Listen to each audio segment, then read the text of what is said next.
હાલ વધુ વરસાદ બાદ ખેતીમાં જીવાતનો ઉપદ્રવ વધ્યો છે, ત્યારે મહીસાગર ખેતીવાડી વિભાગ દ્વારા ખેડૂતો પોતાની ખેતીમાં વધુમાં લીમડાના તેલનો ઉપયોગ કરે તેવી અપીલ કરવામાં આવી છે।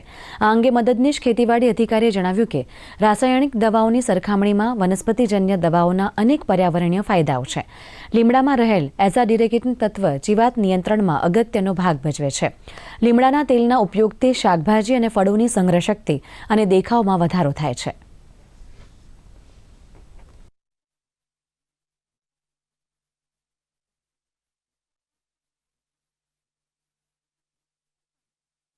સરકારશ્રીની યોजना છે લીમડાના તેલ બાબતે, જેમાં સરકારશ્રી તરફથી લીમડાના તેલની અંદર 50% સુધીની આપણે જોગવાઈ કરેલી છે કે કુલ કિંમતના 50% રાહતની અંદર આપણે દરેક ખેડૂતને લીમડાનું તેલ આપણે આપવામાં આવેલ છે। લીમડાના તેલની અંદર એઝાડિરેક્ટિન નામનું જે તત્વ જે છે એ સૌથી પ્રમાણમાં મોટામાં મોટો જીવાત કંટ્રોલની અંદર રોલ ભજવી શકે છે, જેથી કરીને દરેકને વિનંતી છે કે આનો ઉપયોગ વધુ માત્રામાં થાય, જેથી કરીને મહીસાગર જિલ્લાના તમામ ખેડૂતોને વિનંતી છે કે આ યોજનાનો વધુ પ્રમાણમાં લાભ લે